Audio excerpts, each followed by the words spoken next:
अहिल्या की उत्पत्ति भगवान ब्रह्मा ने की थी। ब्रह्मा एक दिन बैठे थे, उनके मन में आनंद उत्पन्न हुआ, वो प्रसन्न थे और उस प्रसन्न में उनके मन में एक सुंदर कन्या को प्रकट करने का भाव आया और एक सुंदर कन्या सामने प्रकट हो गई। उसने ब्रह्मा को प्रणाम किया और पूछा, मैं कौन हूं? ब्रह्मा ने कहा, तुम्हारा नाम मैं अहिल्या रखता हूं, मैं तुम्हारा जनक हूं, अर्थात मैं तुम्हारा पिता हूं। लेकिन वो कन्या इतनी सुंदर थी कि त्रिलोकी में उस जैसा कोई ओज वाला नहीं था, इतना सौंदर्यवान नहीं था। ये पता पड़ गया कि ब्रह्मा ने एक ऐसी कन्या को प्रकट किया है जो अद्वितीय है, उस जैसा कोई नहीं है।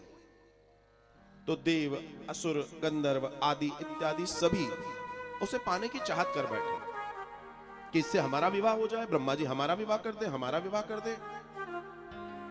लेकिन ब्रह्मा जी ने कहा कि ऐसे ही नहीं विवाह किया जा सकता, ये दिव्य है, ये बहुत दिव्य है, इसका विवाह ऐसे ही नहीं होगा। इंद्र आदि इत्यादि सब कतार में खड़े हैं कि हमें अहिल्या मिल जाए। तब ब्रह्मा जी कहते हैं कि जो व्यक्ति तुम में से पहले, ऋषि भी खड़े हैं, देवता भी खड़े हैं, आदि इत्यादि सब खड़े हैं, पृथ्वी की परिक्रमा कर कर आएगा, उसे मैं इस कन्या का दान दूंगा। सबने कहा, अरे वाह। सब अपने अपने स्थितियों में पृथ्वी की परिक्रमा करने निकलते हैं। इधर गौतम जी भी हैं, गौतम बहुत श्रेष्ठ हैं।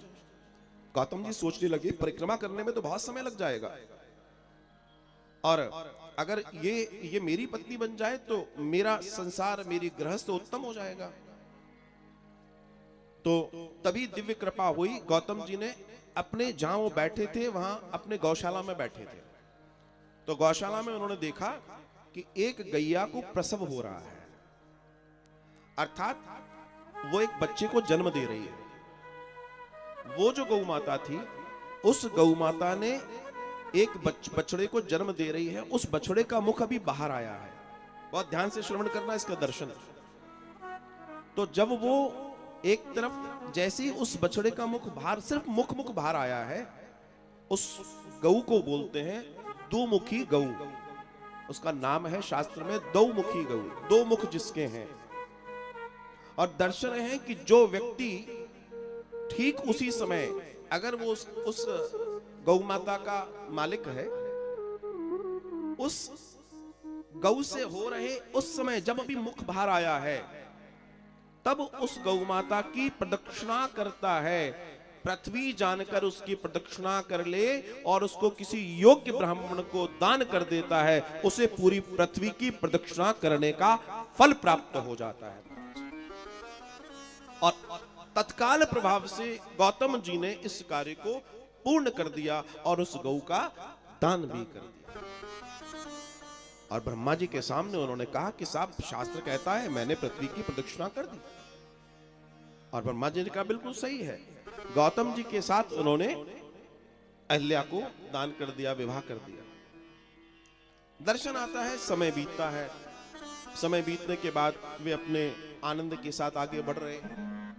लेकिन एक बार की बात है कि जो इंद्र है, इंद्र के मन में ये विचार हमेशा से चलता रहा कि मैं देवताओं का राजा, आखिर मैं इनसे विवाह करना चाहता था और विवाह न कर पाया।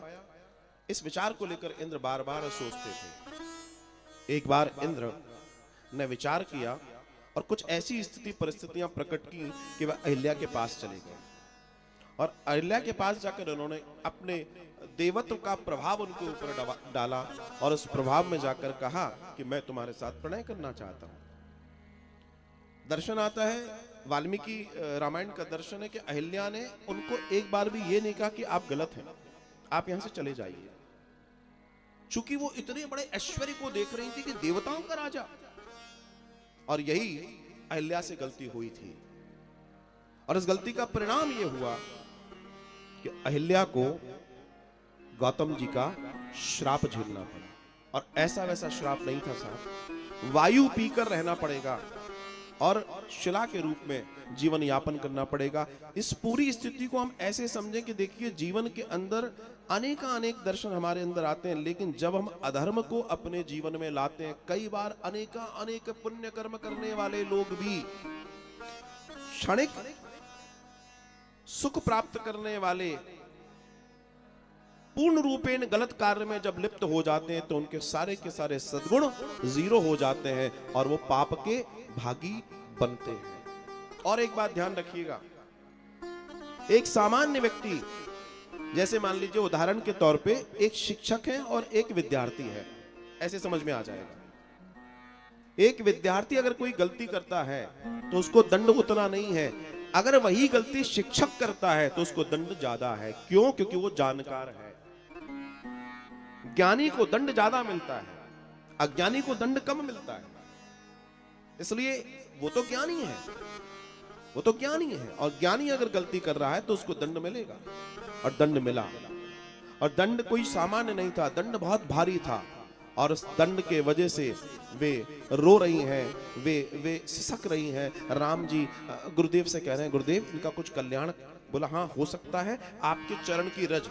जब ये रोने लगी तो इनके पति ने कहा कि जब राम आएंगे और उनके चरण की रज तुम्हारे ऊपर स्पर्श होगी तो तुम वापस से नारी बन जाओगी और तुम्हारे समस्त पाप मिट जाएंगे। तब गुरुदेव ने बड़े आग्रह से कहा कि ये चरण रज चाहती है, इस पर कृपा करो। भगवान पीछे हट गए। नहीं मैं ये नहीं कर सकता, मैं एक क्षत्रिय हूं, ये ब्राह्मणी है, मैं इनको चरण कैसे लगा सकता हूं। राम जी पीछे हट गए। विश्वामित्र जी कहते हैं आप अपनी जगह सही हैं, लेकिन इसका कल्याण कैसे होगा। बोलो गुरुदेव वो आप देखिए। तो दर्शन आता है कि विश्वामित्र जी ने उनकी चरण की रज उठाकर जैसे ही डाली उस शिला के ऊपर, सामने वो शिला नारी के रूप में प्रकट हो गई। ये भगवान के चरण कमल का दर्शन है। सिर्फ भगवान के दिव्य चरण कमल, उनमें इतनी शक्ति है। गोदावरी के तट पर शूर्पणखा ने क्या देखा था सबसे पहले? गोदावरी के तट पर जो भूमि थी, जो मिट्टी थी, उस मिट्टी में भगवान के चरण कमल छप गए थे। और उन चरण कमल जो छपे थे, नीचे का तलवा जो छपा था, उसमें जो उनके दिव्य दर्शन थे, जो भगवान के पदचिन्ह के दर्शन है, सबसे पहले शूर्पणखा उन पर मोहित हुई थी। आप विचार करो कि भगवान के चरण कमल जो मिट्टी पे छपे हैं, एक राक्षसी जब उनको देखकर उन पर मोहित हो सकती है, तो फिर भैया हम क्यों नहीं हो सकते। ये विचार करने वाली बात, ये दर्शन की बात है। भगवान बड़ी दिव्यता के साथ जैसे ही वो खड़ी हो गई, अहिल्या आनंद से भर गई। अहिल्या भगवान की स्तुति करने लगी। भगवान प्रसन्न है, भगवान उन्हें देख रहे हैं, वे भगवान को देख रहे हैं। और वास्तव में यह है, देखिए पाप कौन नहीं करता, सबसे पाप होते हैं, सब पाप करते हैं। और हम सब कहीं ना कहीं किसी न किसी रूप में अपने जीवन में किसी न किसी जगह पर छोटा मोटा पाप कर ही बैठते हैं। लेकिन अपने आप को हम इस बात से जरूर जोड़ें कि हम अपने जीवन में जो कर रहे हैं, कुल मिला के अपने आप को गोविंद को समर्पित कर दो कि हे गोविंद, हम तो नहीं जानते, हम में इतना विवेक नहीं है, बुद्धि नहीं है, लेकिन आप तो कृपा निधान है, आप तो दया निधान है, आप कृपा कर दें। और वास्तव में दर्शन यही है कि कृपा की न होती जो आदत तुम्हारी तो सुनी ही रहती। आज हम यहाँ हाथ जोड़े खड़ी अहिल्या जैसे आज भगवान से यही कह रहे हैं।